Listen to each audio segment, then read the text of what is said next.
Son elegantes y gráciles, y su aspecto es de lo más alienígena que existe en la Tierra.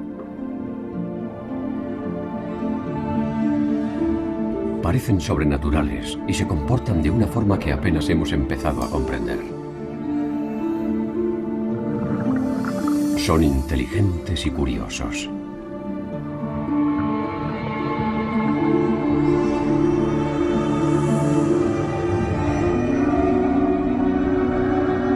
Y en algunos casos, letales. Ahora un equipo de aventureros submarinos se propone desentrañar sus secretos más profundos. Tienes la sensación de que lo que te está devolviendo la mirada no es un mero molusco invertebrado, sino que tiene inteligencia. No es solo encontrarse cara a cara con un animal con un aspecto muy diferente y complejo y que te mira a los ojos escrutándote tanto como tú lo escrutas a él. Realmente es como un encuentro entre dos mundos distintos.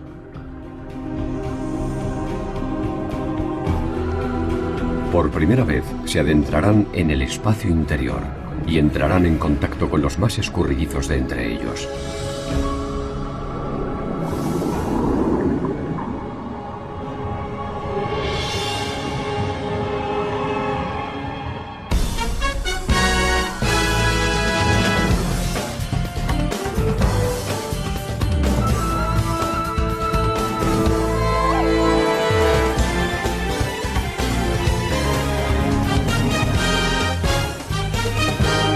Buceando con alienígenas.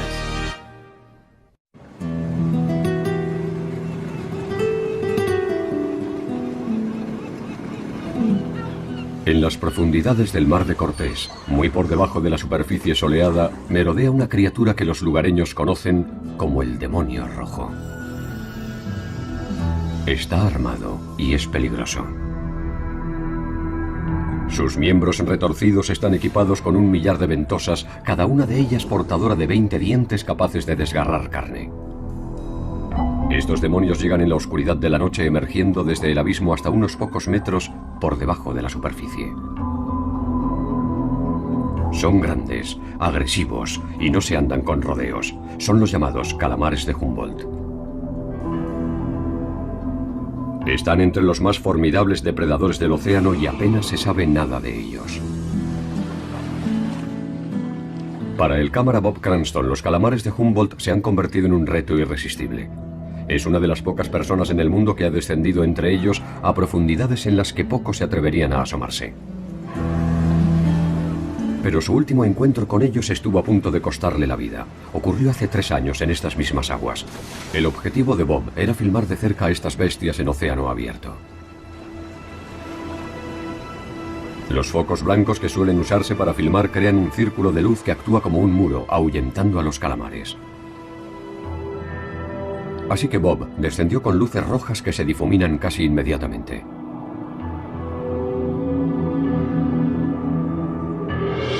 De repente, los calamares estaban demasiado cerca. Por un momento pareció que estaban dispuestos a desmembrarlo.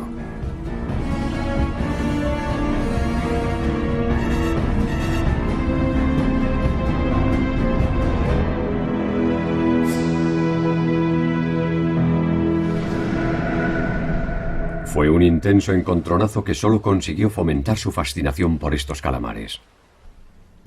Vinieron directos hacia mí, no me tenían miedo. Eso hizo que empezase a bombear adrenalina. De pronto empecé a interesarme realmente por todo lo que tuviera que ver con estas criaturas. Los calamares viven en todos los océanos del mundo junto con sus parientes. Para conocer a esa familia, Bob habrá de emprender todo un periplo y necesitará la ayuda de una serie de guías de primera.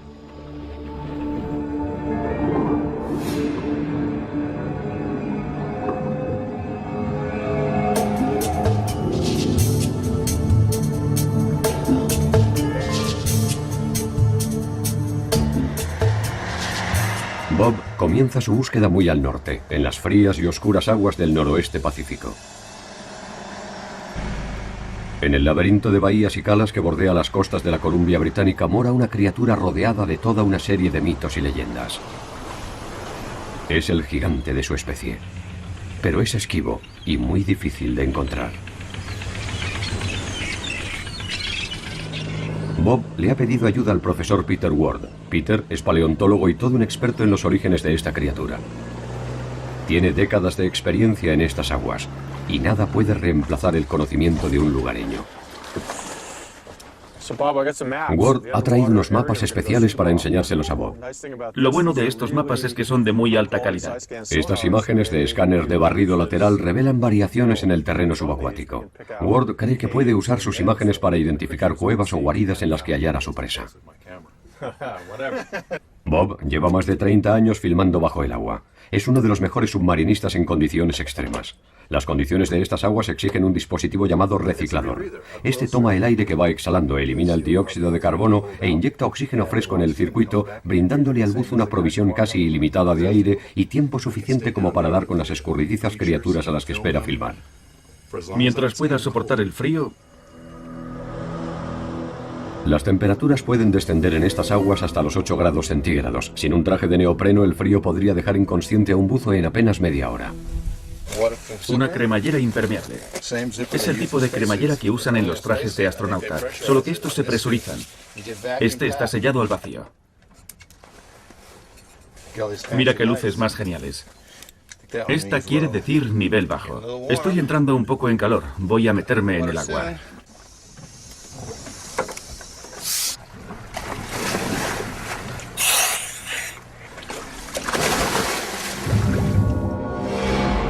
Estas aguas verde oscuro son conocidas como el mar Esmeralda, y aunque están frías, son ricas en oxígeno y nutrientes. La abundante comida permite a las criaturas alcanzar tamaños descomunales.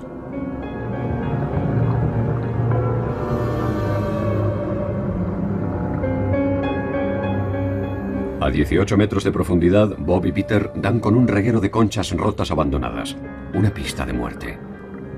Un ser poderoso y muy hambriento ha pasado por aquí, y bastante a menudo.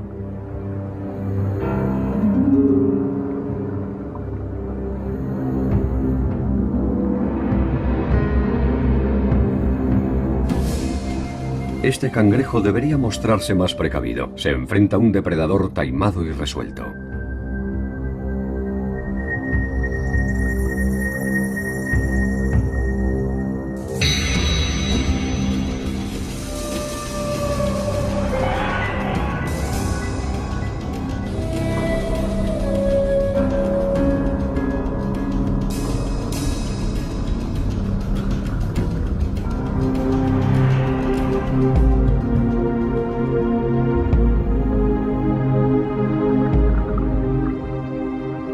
A medida que Bob se va aproximando, su presa parece haberlo encontrado a él.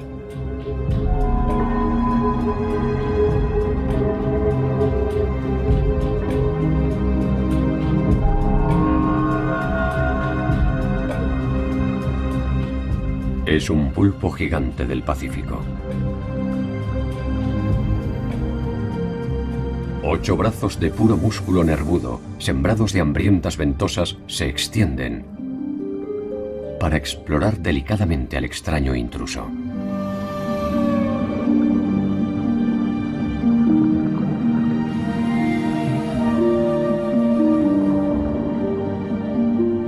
Un pulpo gigante puede llegar a medir 7 metros de punta a punta y pesar hasta 90 kilos. Es el pulpo más grande del inmenso clan de los llamados cefalópodos, el grupo que incluye a los pulpos y a los calamares. Es una tribu antigua. Son los primeros depredadores marinos de gran tamaño. Para esta hembra tan curiosa, somos una especie totalmente nueva.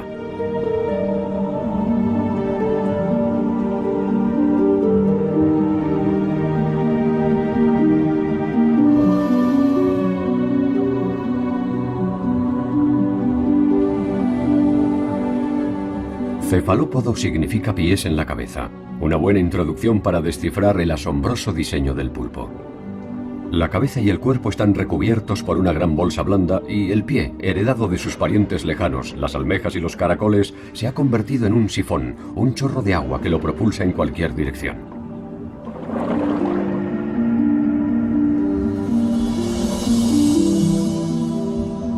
Hace mucho tiempo sus ancestros tenían un caparazón, pero el pulpo lo ha descartado.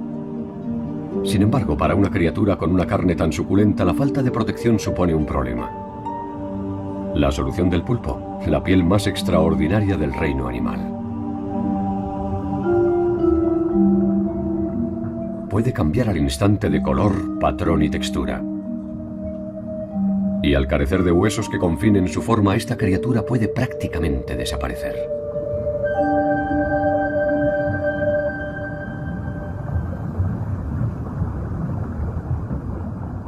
Otra hembra permanece secuestrada en su guarida atendiendo a su nidada de huevos. Llega a poner hasta 100.000 de una sola vez en su vida.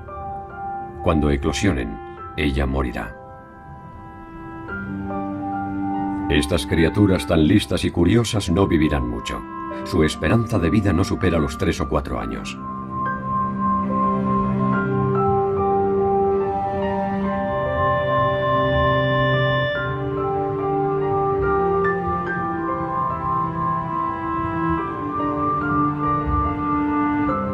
El tamaño de estos bebés transparentes no es mayor que el de un grano de arroz. Pero al cabo de un año, serán gigantes.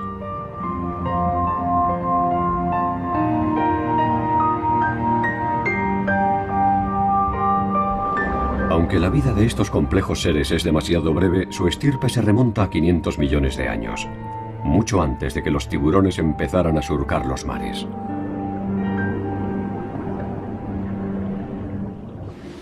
Este debe de ser un buen sitio. Peter Ward lleva 35 años hurgando en los secretos de familia de los cefalópodos. Ha traído a Bob hasta aquí para mostrarle una extraña formación rocosa. Antiguamente estas rocas estuvieron sumergidas en un mar mucho más cálido y aún conservan trazas de esa época remota. Peter explica que estas rocas encierran tesoros ocultos, unos fósiles llamados amonitas. No sobrevivieron, pero uno de sus antepasados con caparazón sí, y fue a partir de esa estirpe como evolucionó el pulpo. Estos caparazones de hermosas curvas son lo único que queda de esas antiguas criaturas, el único indicio del que disponemos sobre su existencia. Este fósil es el antepasado directo del pulpo. Así que esto es un antiguo cefalópodo. Está emparentado con el Nautilus pompilius. Pero esta criatura es una rareza, una excepción viviente. El caparazón es su casa portátil y su defensa contra los depredadores, pero es tan aparatoso que es un obstáculo a la hora de nadar. De las casi 1000 especies de cefalópodos existentes en la actualidad, solo el Nautilus sigue teniendo caparazón. Es un fósil viviente que recorre a trompicones los arrecifes del Indo-Pacífico como si no hubiera pasado el tiempo.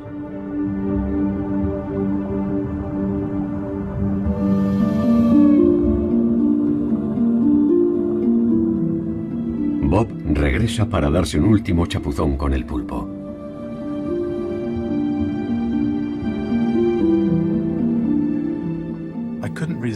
No he podido evitar traerle una golosina.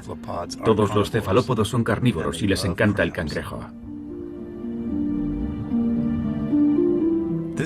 Esa criatura se estaba comunicando conmigo. Podía percibir su interés, su inteligencia. Podía verlo en sus ojos.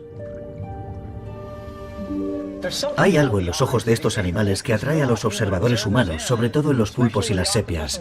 Establecen un contacto visual contigo y te mantienen la mirada. El profesor John Forsyth estudia la asombrosa fisiología y el complejo comportamiento de estas criaturas.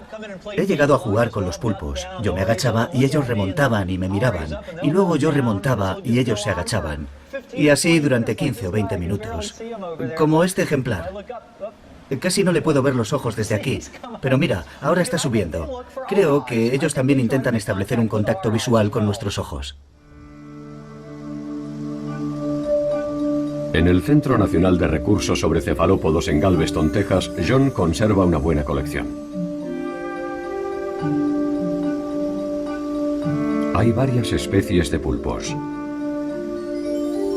un banco de pequeños calamares y otro pariente, la sepia. Para John, los ojos de un cefalópodo no son solo las ventanas de su alma. Nos dicen mucho sobre su forma de vivir.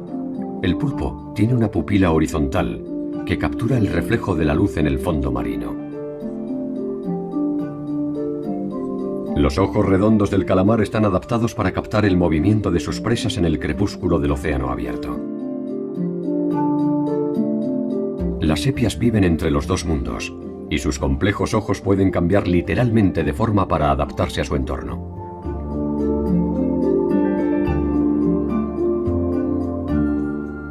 Pero no son los fantasmagóricos ojos de los cefalópodos los que revelan sus emociones internas. Es su extraordinaria piel. Está trufada de millones de minúsculas bolsas de pigmentos llamadas cromatóforos, cada una de ellas controlada por diminutos músculos.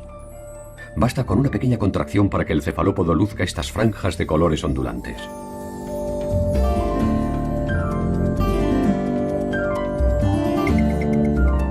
Cualquier tipo de excitación, peligro, deseo, agresividad, pasión, hace que se ilumine su piel.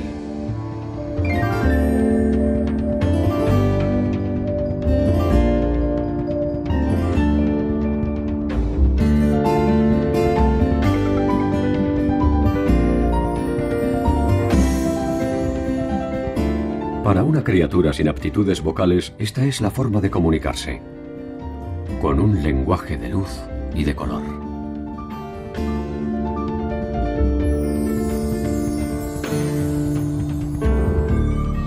Y al igual que el pulpo, la sepia puede transformar su textura para ir a juego con su entorno y permanecer oculta a la vista de todos. Dada su habilidad para el camuflaje, no es de extrañar que aún estemos averiguando cuántas especies existen. Uno de los puntos calientes para realizar nuevos hallazgos es el exiguo estrecho de Lembe, en la costa de la provincia de Celebes septentrional en el archipiélago indonesio. John y Bob han venido hasta aquí en busca de nuevas especies de cefalópodos. Es un lugar privilegiado para las más extrañas adaptaciones biológicas. En estas aguas cálidas y poco profundas, la luz y la temperatura permanecen constantes. Pero los canales, calas, bahías y lagunas crean toda clase de pequeños hábitats separados y ello entraña una gran biodiversidad. Este es el cuarto viaje de John al estrecho de Lembe y cada vez se topa con algo sorprendente.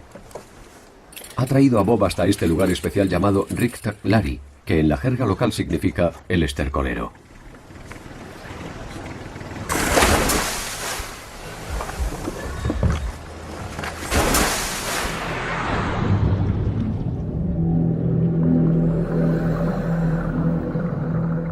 A primera vista es una inmensa y rotunda decepción.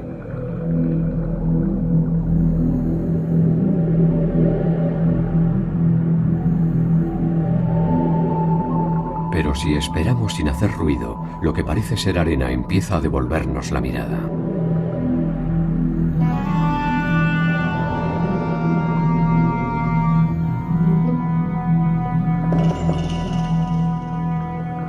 Ya sea en la calma del estercolero o en el estruendo de los estrechos, la vida pone mucho empeño en pasar desapercibida.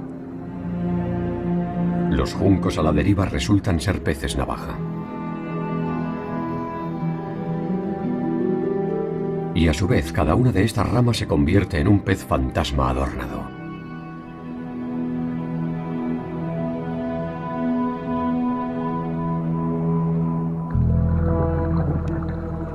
En las veloces corrientes y los turbulentos remolinos, los peces se afanan por mantener el equilibrio excavando en el fondo con sus aletas semejantes a espinas. Pero no todo es reptar en el fondo marino. También hay que ganarse la vida. Esta inofensiva alga arrastrada por la corriente es en realidad un pejesapo rayado, merodeando en busca de alimento.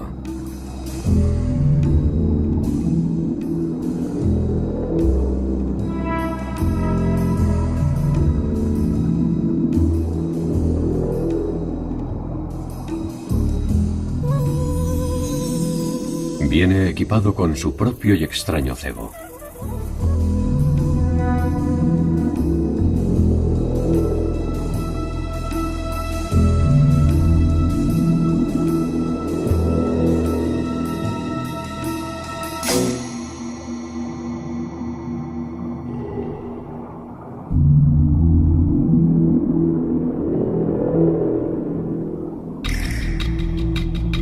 La arena brinda el mejor refugio, pero este cangrejo ya ha sido avistado.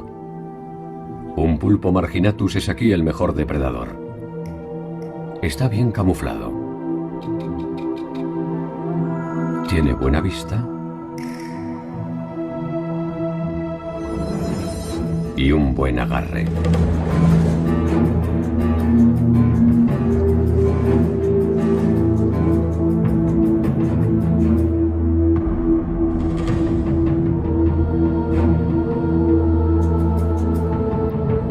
Aparte de su cuerpo blando, el pulpo guarda otra arma en la manga para contrarrestar las pinzas del cangrejo: veneno. Encuentra un punto flaco en la armadura del cangrejo y le inyecta una neurotoxina. La pelea ha concluido.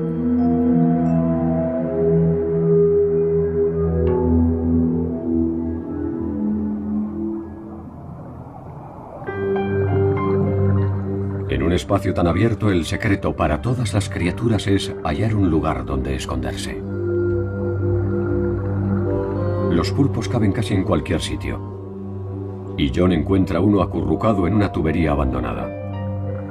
Puede que algo en la memoria del cefalópodo recuerde cómo era tener un caparazón. Bob y John encontraron a este pequeño pulpo deambulando con una botella marrón apresada entre sus tentáculos. Cuando encuentras una buena botella, más te vale aferrarte a ella hasta que alguien te ofrezca una botella mejor.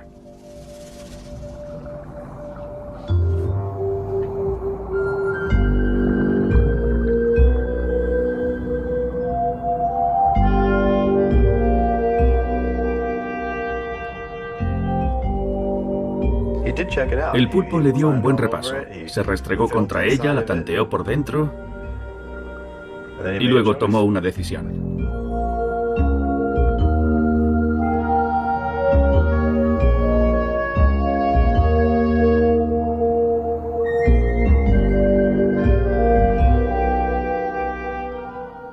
Les gusta esconderse en los lugares oscuros, y esta botella es demasiado luminosa para él. Es cómoda y espaciosa, pero quizás demasiado luminosa. Después de examinarla a fondo y explorar bien la finca, meterse en ella y estudiarla, tomó la decisión de quedarse en su antigua casa. Cuando estás a gusto en un sitio, estás a gusto. Como en casa no se está en ningún sitio, sobre todo si te la puedes llevar a todas partes.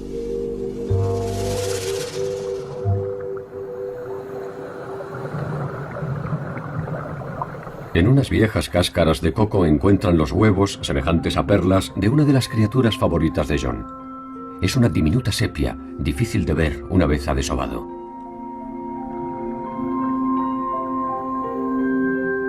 Es tan pequeña y se camufla tan bien que hace falta mucha práctica para encontrarla.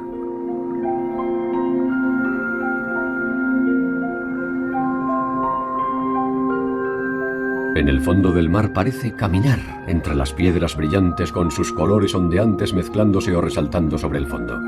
Es la llamada sepia flameante.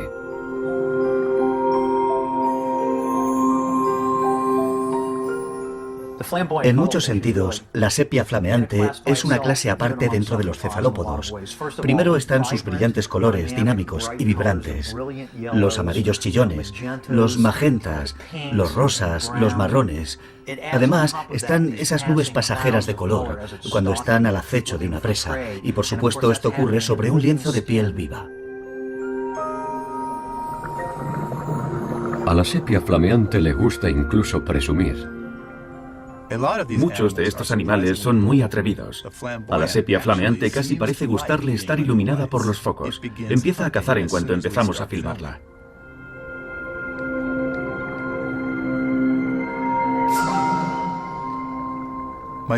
Los camarones y los crustáceos se sienten atraídos por los focos de mi cámara. Puede que las sepias hasta vean mejor con los focos.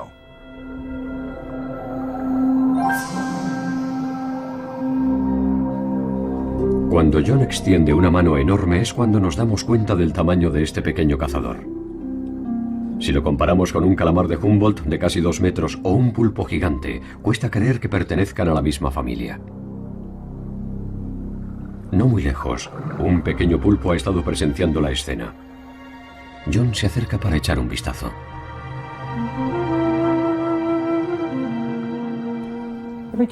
Cada vez que toco un animal de estos, no lo agarro ni lo sujeto. Mi intención no es asustar al animal. Sin embargo, intento estar siempre cerca para echarle un buen vistazo.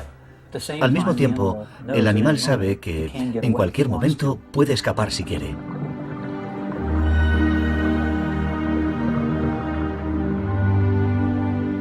Este pulpo se aleja demasiado pronto. John cree que puede tratarse de una especie nueva que nadie ha visto nunca antes.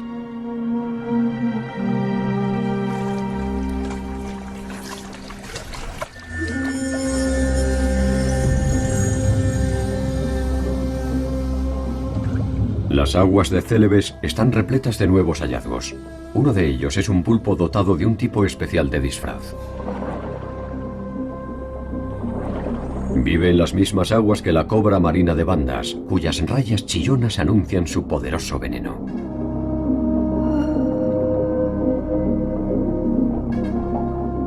Estos brazos rayados pueden dar la misma impresión. Cuando el pulpo se siente atacado, el brillo de sus rayas se intensifica y se convierte en una serpiente marina, enroscada y letal.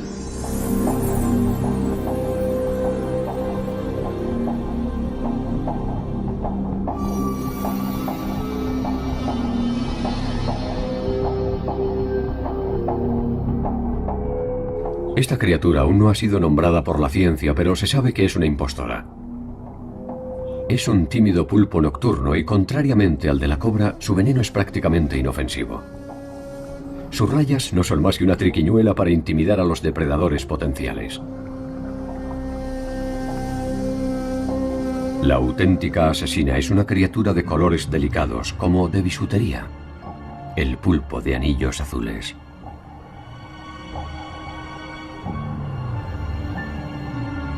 Sus relucientes neones azules no son una falsa alarma.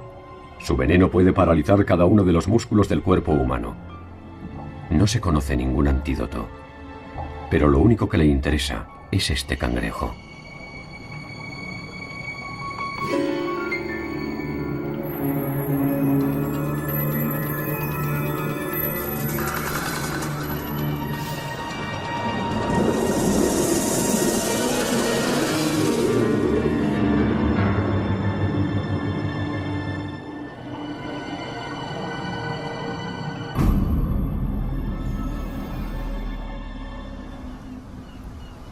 El pulpo de anillos azules es famoso en las costas australianas. Es uno de los preferidos del profesor Mark Norman. Como curador de invertebrados marinos del Museo Victoria de Australia, su trabajo de campo por los 7 mares ha revolucionado lo que sabemos sobre los cefalópodos. Es realmente difícil calcular cuántas especies de cefalópodos, o en concreto de pulpos, existen en todo el mundo, porque todavía estamos en la fase de los descubrimientos. Antes se creía que había unas 100 especies de pulpos en el mundo, pero en los últimos 10 años hemos descubierto 150 nuevas especies en los océanos Índico y Pacífico, en Australia y por toda Asia. En estos grupos de animales no es difícil encontrar especies nuevas. El pulpo de anillos azules no es ninguna novedad, pero Mark aún disfruta desvelando las tácticas de este pequeño y temible cazador. Bob quiere estar cerca del pulpo de anillos azules en condiciones naturales. Hay muchos cangrejos pequeños. Sí. En su papel de guía del mundo de los pulpos de anillos azules, Mark le muestra sus presas a Bob. Mira qué pinzas tiene. Cuando el pulpo muerde al cangrejo, está buscando estos resquicios blandos entre las articulaciones, donde la pata es un poco más fina, o les pica directamente en el ojo y el veneno va directo al cerebro. Así, acaba paralizando al animal al instante, neutralizando así sus pinzas.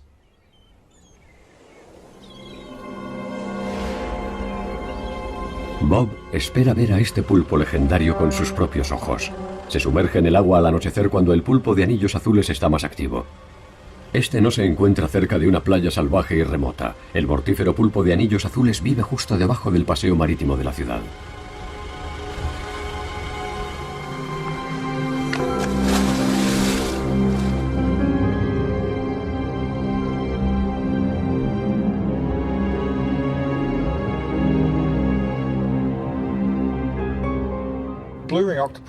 El pulpo de anillos azules es un animal extremadamente venenoso. Si me picara uno, probablemente me moriría en cuestión de 3 minutos. Mi cuerpo empezaría a agarrotarse y perdería la capacidad de respirar. de mover la mano, de andar o de escapar. Me quedaría sin oxígeno y me asfixiaría. Pero estos animalillos son muy tímidos y lo último que les interesa es atacar a un humano. No sacan a la gente de su coche para arrastrarla hasta la playa, solo se alimentan de cangrejos. Pero esta noche, ni siquiera un cangrejo le parecería lo bastante interesante. Este espécimen es un macho y acaba de encontrar a una hembra. Estos dos pulpos de anillos azules se están preparando para aparearse. Lucen unos colores discretos para evitar llamar la atención, sobre todo de los machos rivales. Ya no alardean de su azul eléctrico. Un acuario provisional permite a Bob filmar lo que ocurre a continuación. Tras unos pocos minutos de cortejo, el macho introduce suavemente un tentáculo especial en la abertura branquial de la hembra. Está depositando un paquete de esperma que ella utilizará más adelante para fertilizar sus huevos.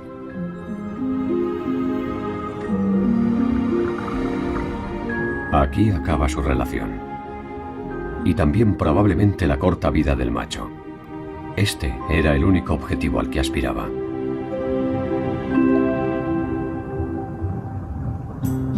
Debajo del mismo paseo marítimo se encuentra otro cefalópodo que casi nunca se deja ver en aguas superficiales. Según estudios recientes, él también está cargado de veneno. Pero sus brillantes rayitas le han valido un apodo inofensivo. Es la sepia rayada. Creo que estos son los cefalópodos que más se parecen a los dibujos animados, con sus trajecitos blancos y negros y sus pestañitas onduladas, y el amarillo que tienen encima de los ojos, parecen salidos de un tebeo. La sepia rayada parece haber aprendido del pulpo de anillos azules.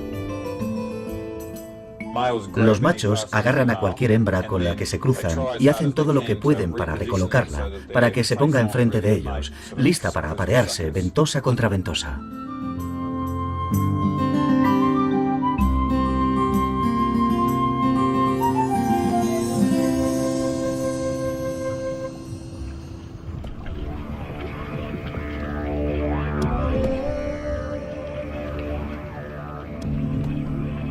La estación del apareamiento también está llegando a las costas del suroeste de Australia. En una pequeña bahía han comenzado a congregarse las sepias gigantes.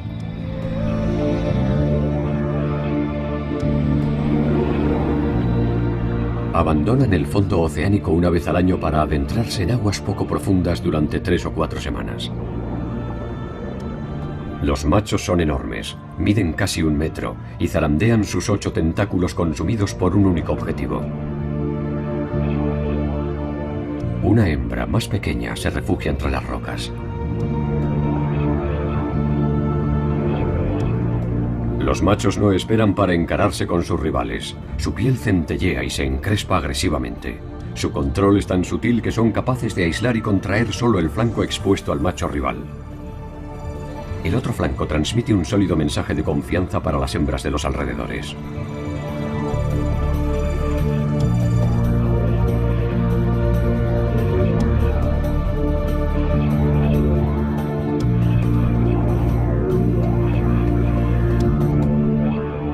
Un macho ha reclamado a esta hembra y toma posesión de ella.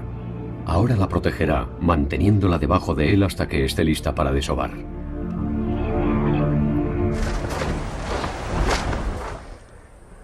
Bob se dirige hacia esta costa remota, pero antes de zambullirse con estos gigantes tiene que pulir las sutilezas de la comunicación entre las sepias.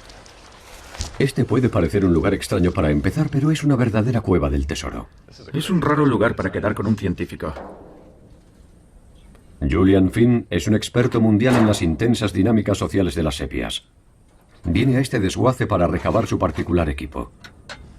Lo que parece basura forma parte en realidad del último invento científico de Julian. Mientras tanto, las sepias siguen congregándose.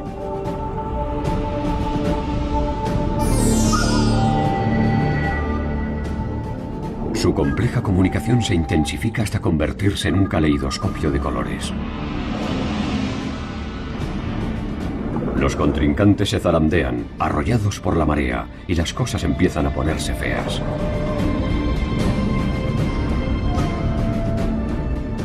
La violencia puede llegar a provocar desgarros en su importantísima piel, saboteando las posibilidades de un macho de impresionar e intimidar.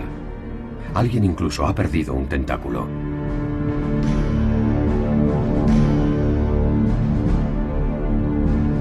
Durante un breve enfrentamiento, un macho de gran tamaño protege a su hembra de otros 2 pesos pesados, mientras un pequeño macho, demasiado insignificante como para ser tomado en serio, bucea al margen.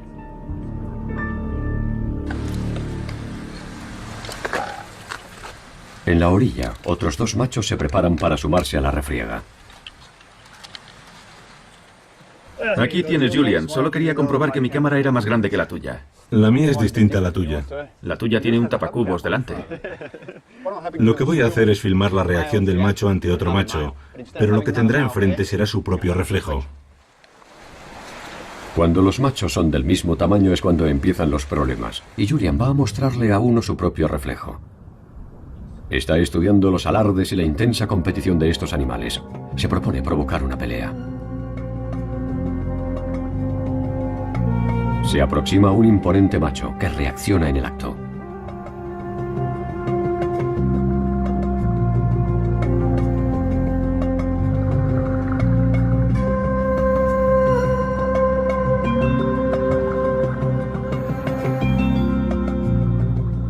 Parece cada vez más absorbido por su propia imagen, pero en vez de degenerar en conflicto, la historia cobra un giro sorprendente.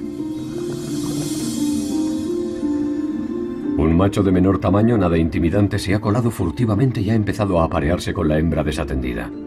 No emite ninguna señal, ningún destello, ningún resplandor. Simplemente se ha mimetizado con la hembra, tratando de parecerse a ella lo más posible.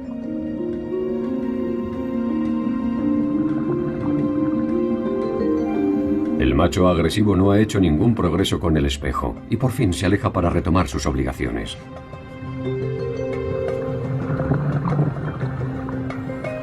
Pero sigue estando distraído y emitiendo luces y no reconoce a su hembra que está apareándose delante de sus mismísimas narices. El macho de menor tamaño se parece tanto a una hembra que no ve la amenaza.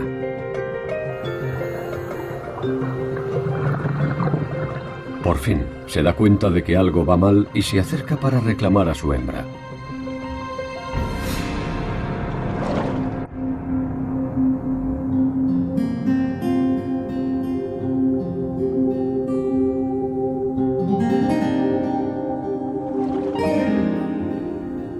Para reanudar su relación, le hace un regalo.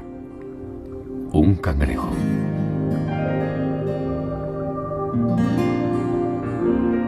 Hay tanta actividad en la sociedad de las sepias que Julian estará aún un buen rato experimentando.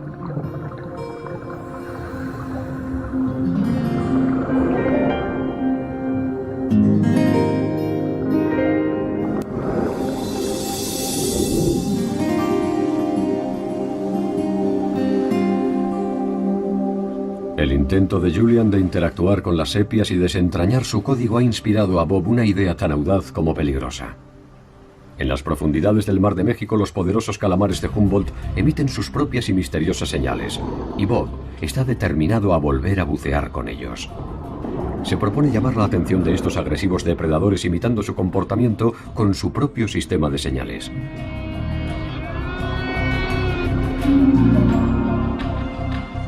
Mark Norman y Julian Finn creen que está poco menos que loco. El pulpo de anillos azules puede matarte en cuestión de minutos con su veneno, pero el calamar tiene algo aún más aterrador, y es que puede despedazarte la carne y desgarrarte la garganta. Lo más sensato sería trabajar con una jaula para tiburones, porque con las historias que he oído sobre esos enormes animales, capaces de convertir una vaca en un esqueleto en un minuto, hay mucho riesgo con unos depredadores tan voraces.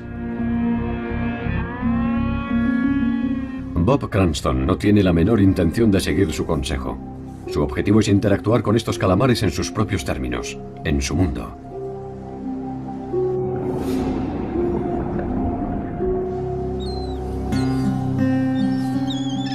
En la pequeña ciudad de Santa Rosalía, en las costas del Mar de Cortés, ser pescador requiere cierta valentía.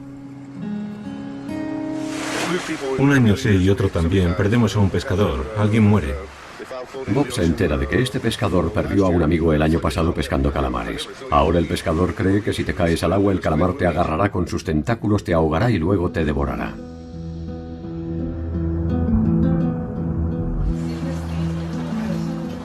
A pesar de ese temor, los pescadores de calamares se enfrentan al calamar de Humboldt todas las noches.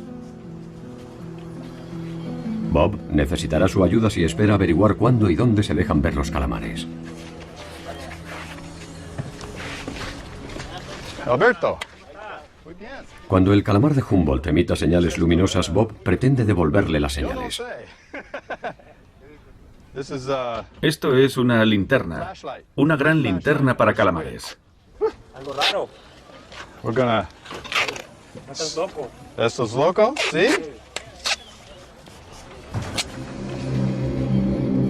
Bob sabe, tal vez mejor que nadie, de lo que son capaces los calamares de Humboldt.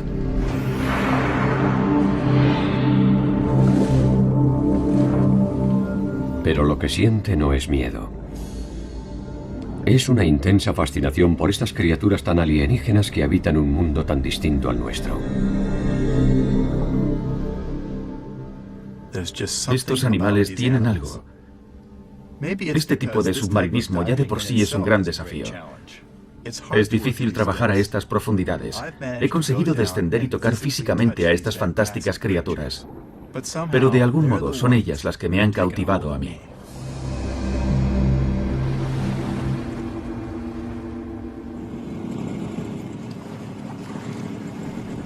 Está a 19 kilómetros de la orilla.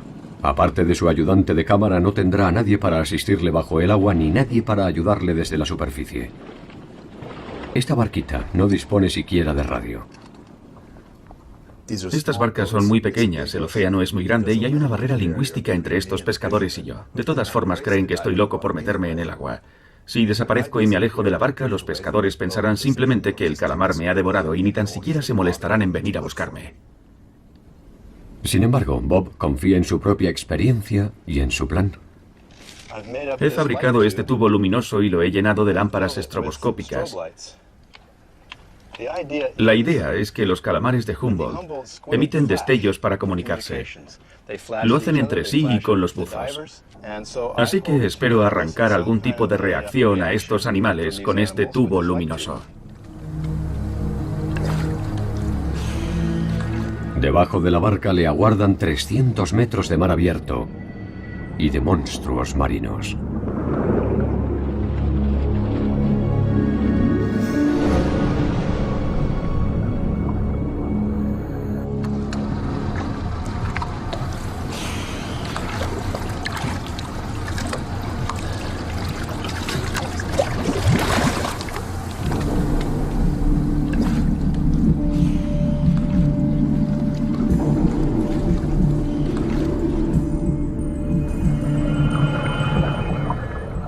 Bob desciende con su sable de luz casero, como un faro en medio de la oscuridad absoluta.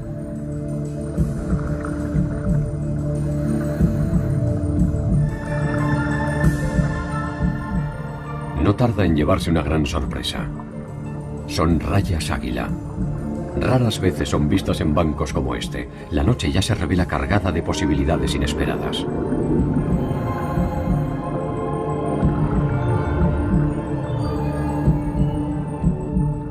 Cuando su medidor de profundidad indica 45 metros, Bob supone que está en territorio de calamares. Sube la luz al máximo.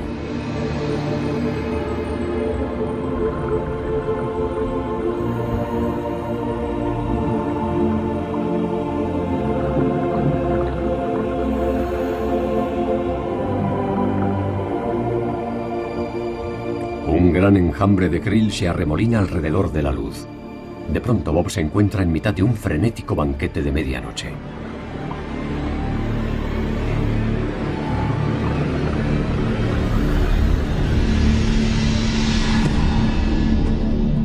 Entonces es cuando emergen del fondo, a toda velocidad, los calamares de Humboldt.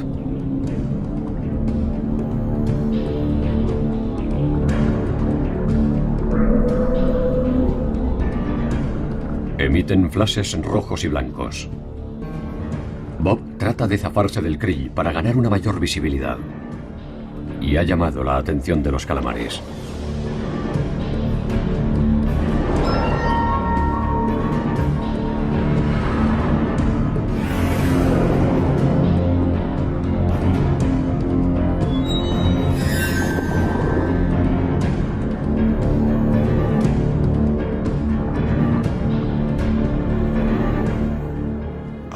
Ese ojo enorme surgido de las profundidades me deja pasmado. Intuyo que la criatura está pensando algo, pero no soy capaz de imaginarme el qué.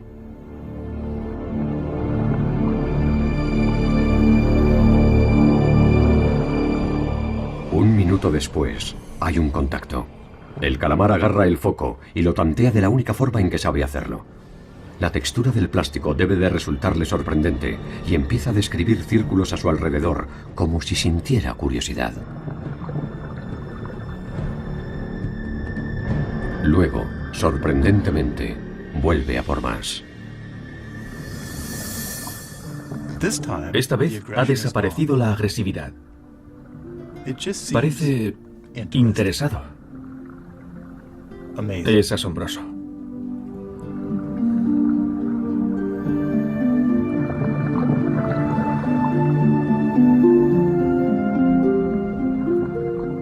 Jugamos un rato. Luego, de pronto, se acabó.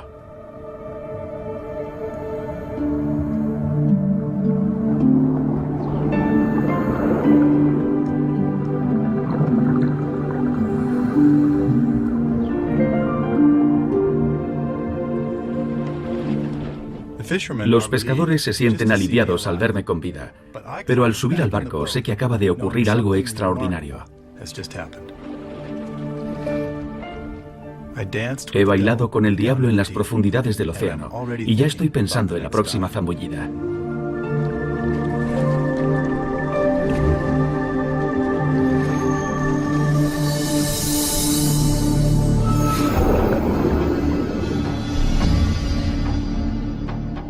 Está claro que Bob volverá a bucear con el misterioso calamar de Humboldt. Quizás con una nueva estrategia para entrar en contacto con él. Apenas acaba de empezar su extraordinaria búsqueda.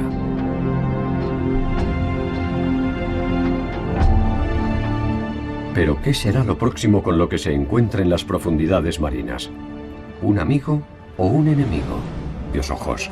Se sumerge en el agua al anochecer cuando el pulpo de anillos azules está más activo. Este no se encuentra cerca de una playa salvaje y remota. El mortífero pulpo de anillos azules vive justo debajo del paseo marítimo de la ciudad.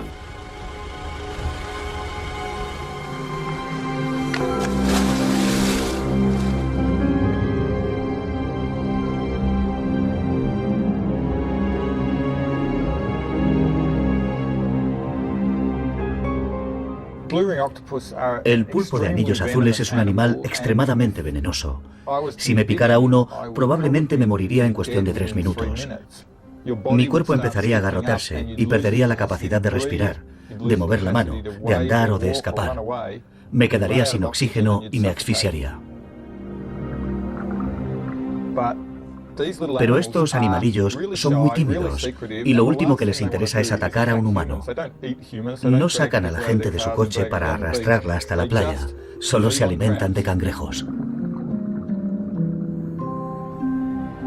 Pero esta noche, ni siquiera un cangrejo le parecería lo bastante interesante. Este espécimen es un macho y acaba de encontrar a una hembra. Estos dos pulpos de anillos azules se están preparando para aparearse. Lucen unos colores discretos para evitar llamar la atención, sobre todo de los machos rivales. Ya no alardean de su azul eléctrico. Un acuario provisional permite a Bob filmar lo que ocurre a continuación. Tras unos pocos minutos de cortejo, el macho introduce suavemente un tentáculo especial en la abertura branquial de la hembra. Está depositando un paquete de esperma que ella utilizará más adelante para fertilizar sus huevos.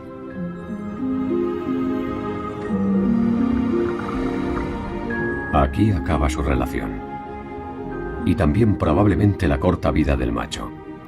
Este era el único objetivo al que aspiraba.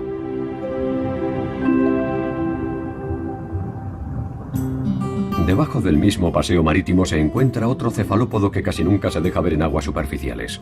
Según estudios recientes, él también está cargado de veneno. Pero sus brillantes rayitas le han valido un apodo inofensivo. Es la sepia rayada. Creo que estos son los cefalópodos que más se parecen a los dibujos animados, con sus trajecitos blancos y negros y sus pestañitas onduladas, y el amarillo que tienen encima de los ojos. Parecen salidos de un tebeo. La sepia rayada parece haber aprendido del pulpo de anillos azules. Los machos agarran a cualquier hembra con la que se cruzan y hacen todo lo que pueden para recolocarla, para que se ponga enfrente de ellos, lista para aparearse ventosa contra ventosa.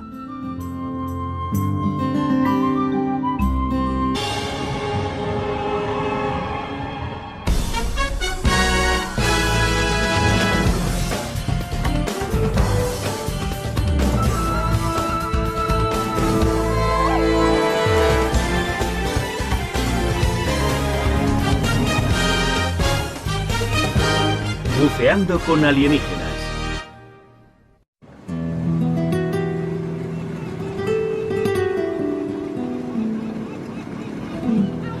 En las profundidades del Mar de Cortés, muy por debajo de la superficie soleada, merodea una criatura que los lugareños conocen como el demonio rojo.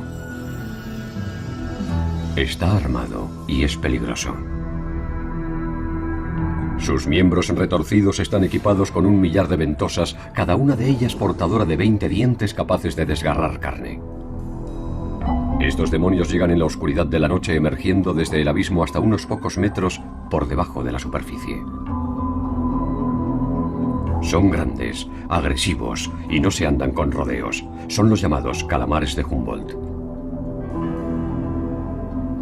Están entre los más formidables depredadores del océano y apenas se sabe nada de ellos.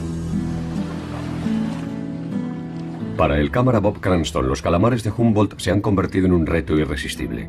Es una de las pocas personas en el mundo que ha descendido entre ellos a profundidades en las que pocos se atreverían a asomarse.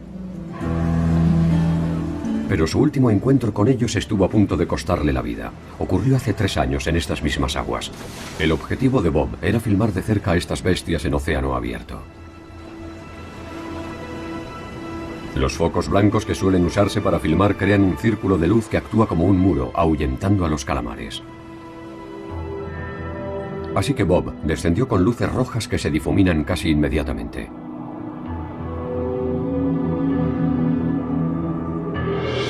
De repente, los calamares estaban demasiado cerca.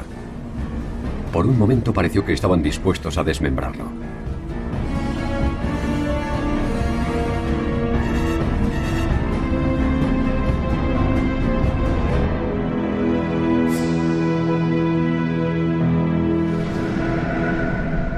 Fue un intenso encontronazo que solo consiguió fomentar su fascinación por estos calamares.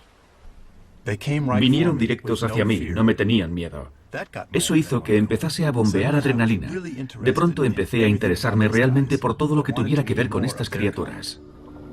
Los calamares viven en todos los océanos del mundo junto con sus parientes.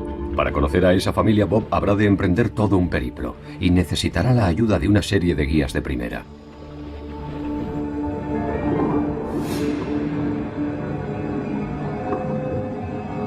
Esto es una linterna. Una gran linterna para calamares. Algo raro. We're gonna... ¿Esto es loco? ¿Esto es loco? ¿Sí? Bob sabe, tal vez mejor que nadie, de lo que son capaces los calamares de Humboldt.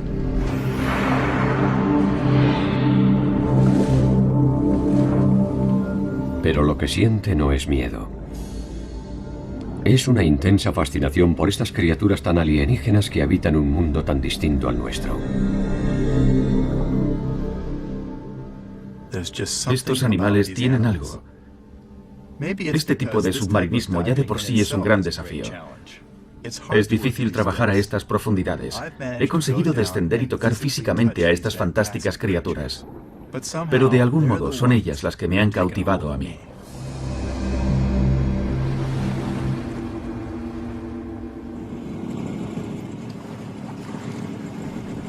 Está a 19 kilómetros de la orilla.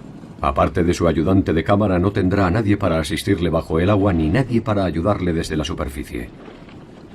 Esta barquita no dispone siquiera de radio. Estas barcas son muy pequeñas, el océano es muy grande y hay una barrera lingüística entre estos pescadores y yo. De todas formas, creen que estoy loco por meterme en el agua. Si desaparezco y me alejo de la barca, los pescadores pensarán simplemente que el calamar me ha devorado y ni tan siquiera se molestarán en venir a buscarme. Sin embargo, Bob confía en su propia experiencia y en su plan. He fabricado este tubo luminoso y lo he llenado de lámparas estroboscópicas.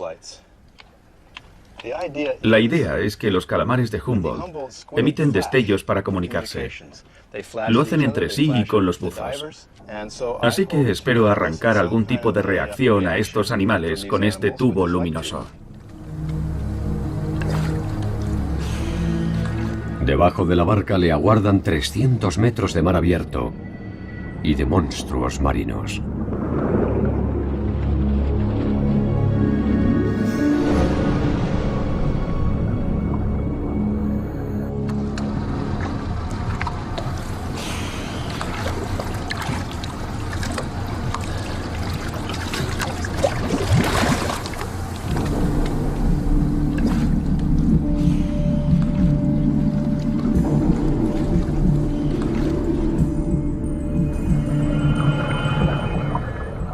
Bob desciende con su sable de luz casero, como un faro en medio de la oscuridad absoluta.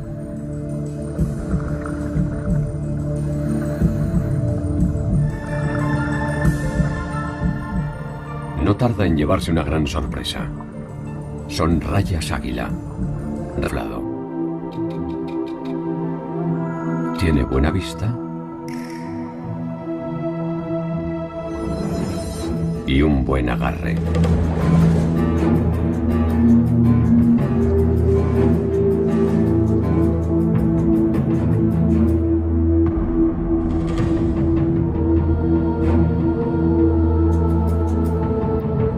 Aparte de su cuerpo blando, el pulpo guarda otra arma en la manga para contrarrestar las pinzas del cangrejo: veneno. Encuentra un punto flaco en la armadura del cangrejo y le inyecta una neurotoxina. La pelea ha concluido.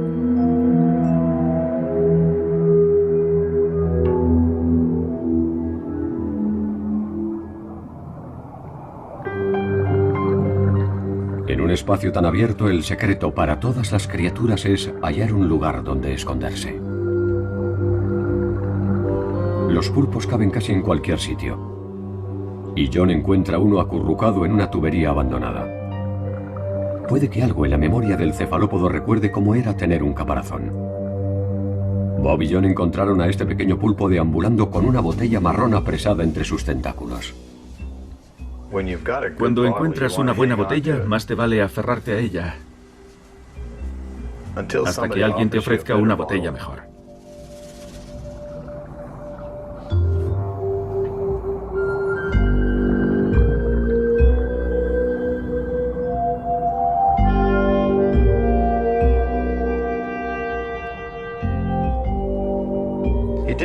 El pulpo le dio un buen repaso. Se restregó contra ella, la tanteó por dentro y luego tomó una decisión.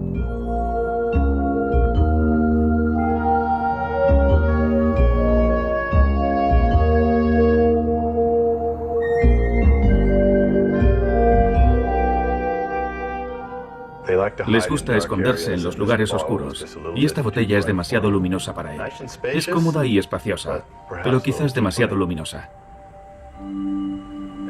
Después de examinarla a fondo y explorar bien la finca, meterse en ella y estudiarla, tomó la decisión de quedarse en su antigua casa. Cuando estás a gusto en un sitio, estás a gusto. Como en casa no se está en ningún sitio, sobre todo si te la puedes llevar a todas partes.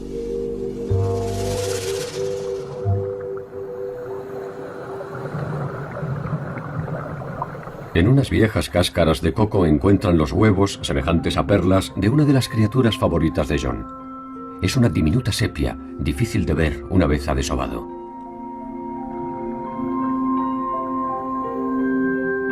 Estamos con su veneno, pero el calamar tiene algo aún más aterrador, y es que puede despedazarte la carne y desgarrarte la garganta. Lo más sensato sería trabajar con una jaula para tiburones, porque con las historias que he oído sobre esos enormes animales, capaces de convertir una vaca en un esqueleto en un minuto, hay mucho riesgo con unos depredadores tan voraces. Bob Cranston no tiene la menor intención de seguir su consejo. Su objetivo es interactuar con estos calamares en sus propios términos, en su mundo.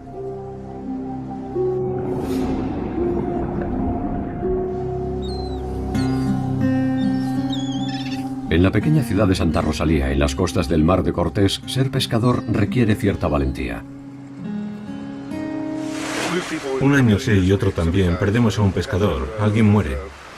Bob se entera de que este pescador perdió a un amigo el año pasado pescando calamares. Ahora el pescador cree que si te caes al agua el calamar te agarrará con sus tentáculos, te ahogará y luego te devorará.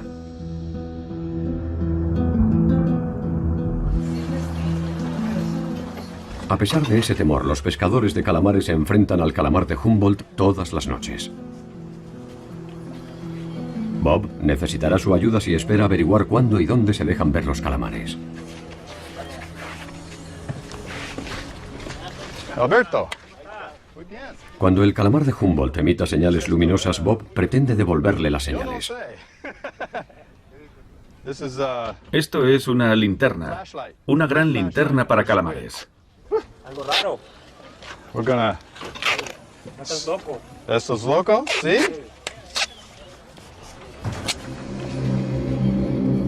Bob sabe, tal vez mejor que nadie, de lo que son capaces los calamares de Humboldt.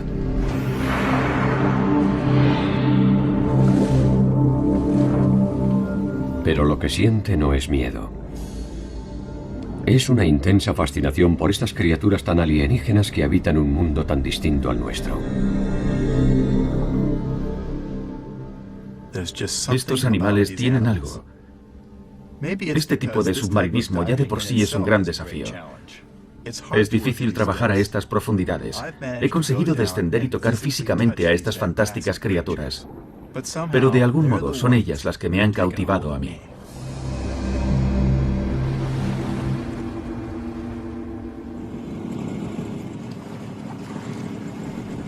Está a 19 kilómetros de la orilla.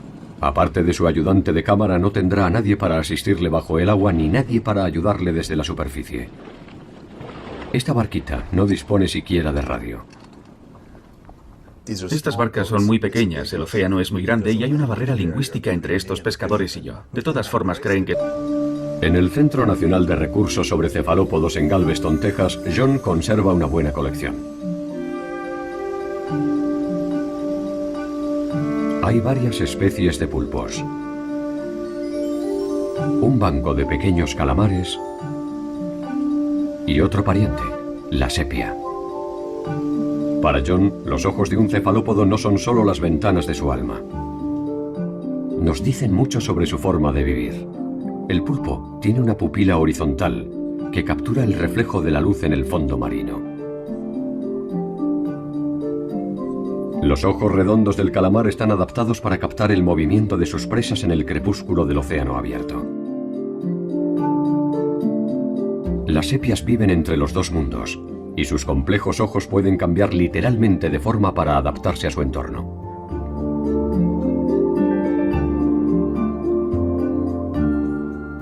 Pero no son los fantasmagóricos ojos de los cefalópodos los que revelan sus emociones internas.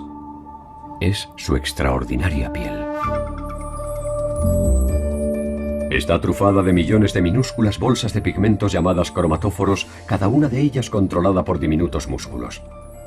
Basta con una pequeña contracción para que el cefalópodo luzca estas franjas de colores ondulantes.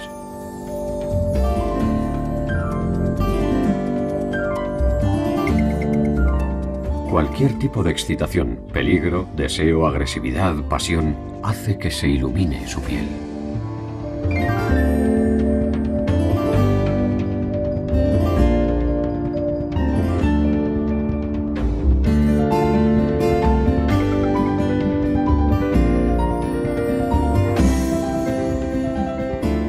Para una criatura sin aptitudes vocales, esta es la forma de comunicarse, con un lenguaje de luz y de color.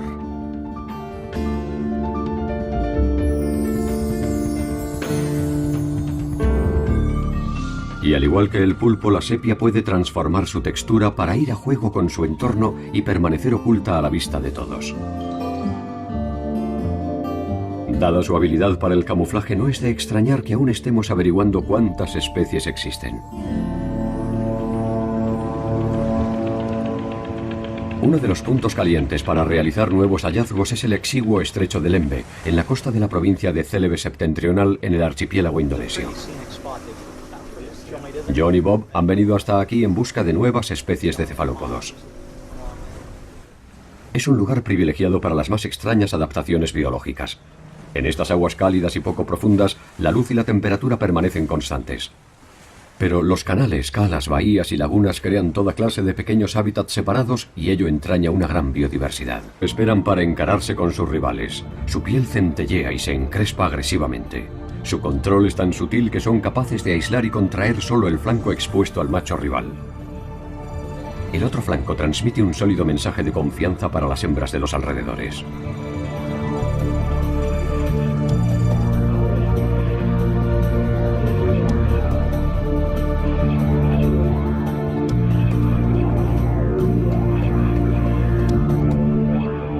Un macho ha reclamado a esta hembra y toma posesión de ella.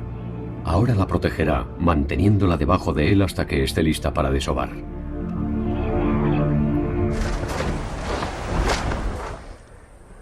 Bob se dirige hacia esta costa remota, pero antes de zambullirse con estos gigantes tiene que pulir las sutilezas de la comunicación entre las sepias. Este puede parecer un lugar extraño para empezar, pero es una verdadera cueva del tesoro. Es un raro lugar para quedar con un científico. Julian Finn es un experto mundial en las intensas dinámicas sociales de las sepias. Viene a este desguace para recabar su particular equipo. Lo que parece basura forma parte en realidad del último invento científico de Julian. Mientras tanto, las sepias siguen congregándose.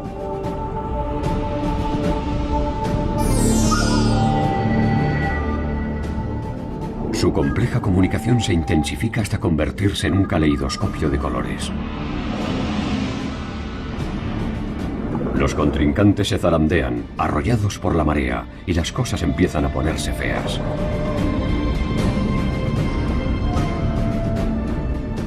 La violencia puede llegar a provocar desgarros en su importantísima piel, saboteando las posibilidades de un macho de impresionar e intimidar. Alguien incluso ha perdido un tentáculo.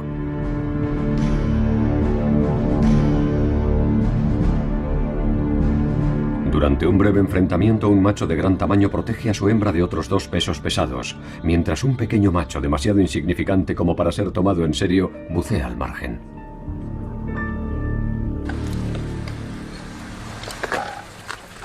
En la orilla, otros dos machos se preparan para sumarse a la refriega. Aquí tienes, Julian. Solo quería comprobar que mi cámara era más grande que la tuya. La mía es distinta a la tuya. La tuya tiene un tapacubos delante. Lo que voy a hacer es filmar la reacción del macho ante otro macho, pero lo que tendrá enfrente será su propio reflejo. Cuando los machos son del mismo tamaño es cuando empiezan los problemas, y Julian va a mostrarle a uno su propio reflejo. Está estudiando los alardes y la intensa competición de estos animales. Se propone provocar una pelea. Se aproxima un imponente macho que reacciona. Mientras tanto, las sepias siguen congregándose.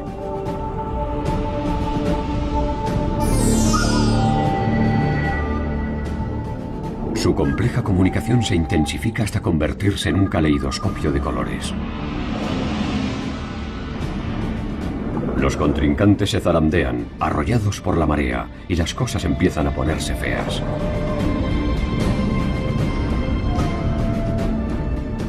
La violencia puede llegar a provocar desgarros en su importantísima piel, saboteando las posibilidades de un macho de impresionar e intimidar. Alguien incluso ha perdido un tentáculo.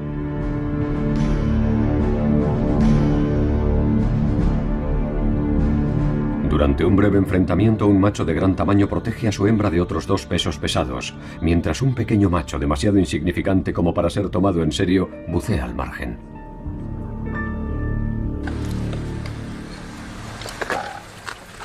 En la orilla, otros dos machos se preparan para sumarse a la refriega.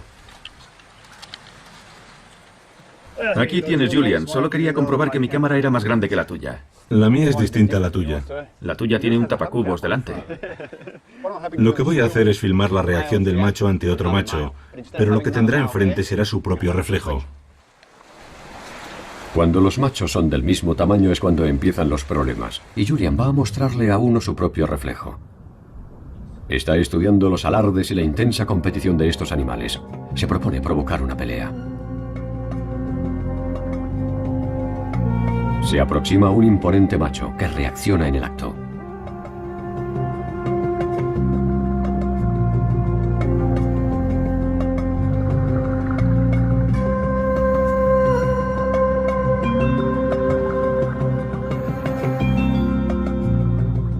Parece cada vez más absorbido por su propia imagen, pero en vez de degenerar en conflicto, la historia cobra un giro sorprendente.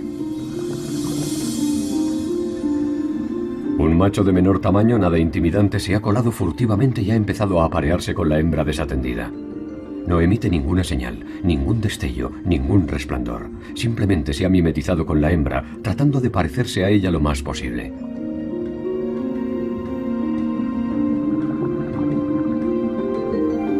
El macho agresivo no ha hecho ningún progreso con el espejo y por fin se aleja para retomar sus obligaciones.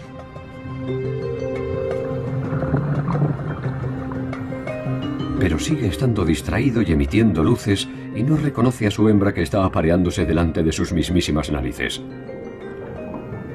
El macho de menor tamaño se parece tanto a una hembra que no ve la amenaza. La sepia flameante es una clase aparte dentro de los cefalópodos. Primero están sus brillantes colores, dinámicos y vibrantes. Los amarillos chillones, los magentas, los rosas, los marrones.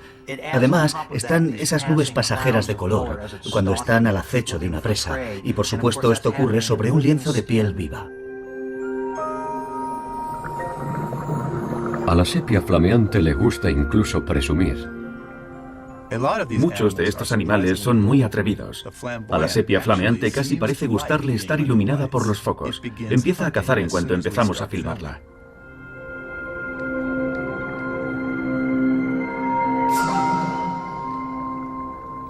Los camarones y los crustáceos se sienten atraídos por los focos de mi cámara. Puede que las sepias hasta vean mejor con los focos.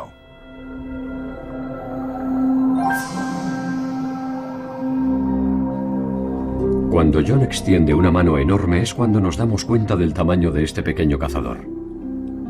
Si lo comparamos con un calamar de Humboldt de casi 2 metros o un pulpo gigante, cuesta creer que pertenezcan a la misma familia. No muy lejos, un pequeño pulpo ha estado presenciando la escena. John se acerca para echar un vistazo.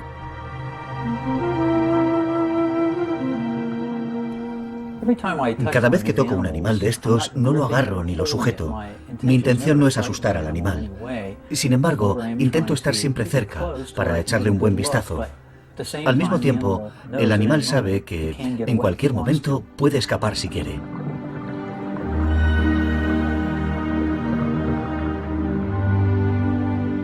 Este pulpo se aleja demasiado pronto.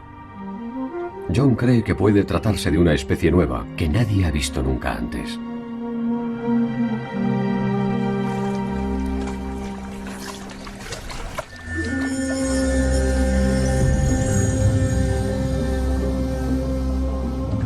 Las aguas de Celebes están repletas de nuevos hallazgos.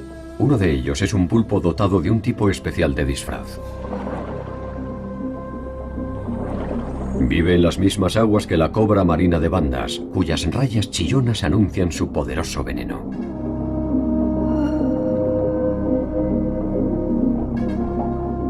Estos brazos rayados pueden dar la misma impresión.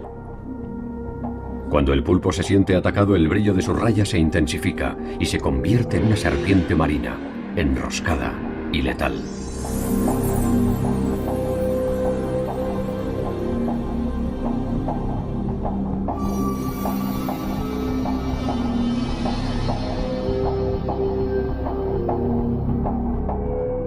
Esta criatura aún no ha sido nombrada por la ciencia, pero se sabe que aquí con los poderosos calamares de Humboldt emiten sus propias y misteriosas señales, y Bob está determinado a volver a bucear con ellos.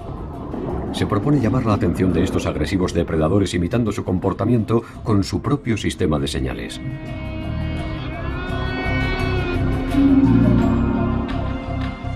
Mark Norman y Julian Finn creen que está poco menos que loco. El pulpo de anillos azules puede matarte en cuestión de minutos con su veneno, pero el calamar tiene algo aún más aterrador, y es que puede despedazarte la carne y desgarrarte la garganta. Lo más sensato sería trabajar con una jaula para tiburones, porque con las historias que he oído sobre esos enormes animales, capaces de convertir una vaca en un esqueleto en un minuto, hay mucho riesgo con unos depredadores tan voraces. Bob Cranston no tiene la menor intención de seguir su consejo. Su objetivo es interactuar con estos calamares en sus propios términos, en su mundo.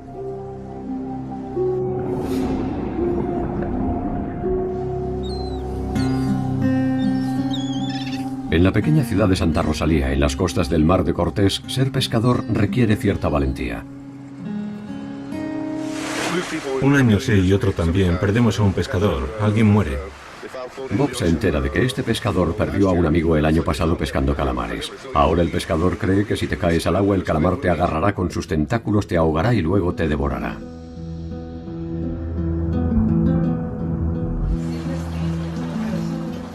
A pesar de ese temor, los pescadores de calamares se enfrentan al calamar de Humboldt todas las noches. Bob necesitará su ayuda si espera averiguar cuándo y dónde se dejan ver los calamares. Alberto. Cuando el calamar de Humboldt emita señales luminosas, Bob pretende devolverle las señales. Esto es una linterna. Una gran linterna para calamares. We're gonna... ¿Esto es loco? ¿Sí? Bob sabe, tal vez mejor que nadie, de lo que son capaces los calamares de Humboldt.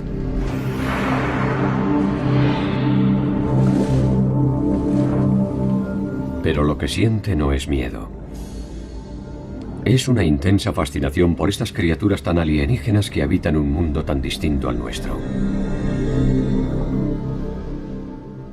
Estos animales tienen algo. Este tipo de submarinismo ya de por sí es un gran desafío. Es difícil trabajar a estas profundidades. He conseguido descender y tocar físicamente a estas fantásticas criaturas. Pero de algún modo son ellas las que me han cautivado a mí. Agarran a cualquier hembra con la que se cruzan y hacen todo lo que pueden para recolocarla, para que se ponga enfrente de ellos, lista para aparearse, ventosa contra ventosa.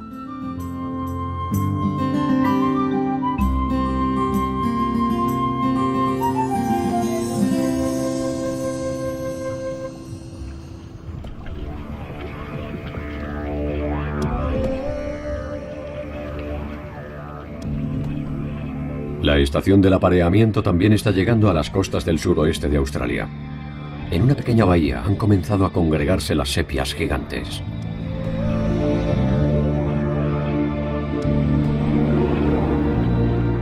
Abandonan el fondo oceánico una vez al año para adentrarse en aguas poco profundas durante 3 o 4 semanas. Los machos son enormes, miden casi 1 metro y zarandean sus 8 tentáculos consumidos por un único objetivo.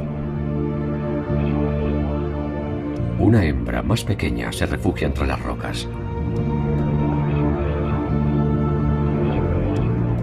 Los machos no esperan para encararse con sus rivales. Su piel centellea y se encrespa agresivamente.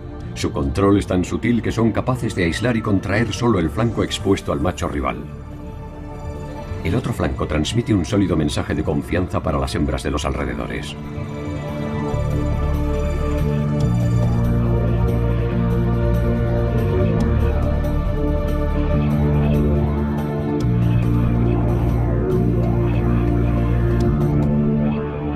Un macho ha reclamado a esta hembra y toma posesión de ella.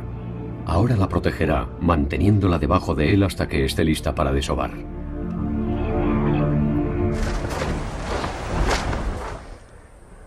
Bob se dirige hacia esta costa remota, pero antes de zambullirse con estos gigantes tiene que pulir las sutilezas de la comunicación entre las sepias. Este puede parecer un lugar extraño para empezar, pero es una verdadera cueva del tesoro. Es un raro lugar para quedar con un científico. Julian Finn es un experto mundial en las intensas dinámicas sociales de las sepias. Viene a este desguace para recabar su particular equipo. Lo que parece basura forma parte en realidad del último invento científico de Julian. Mientras tanto, las sepias siguen congregándose.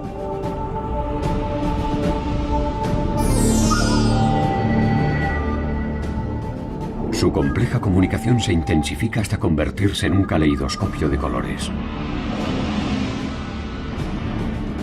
Los contrincantes se zarandean, arrollados por la marea, y las cosas empiezan a ponerse feas.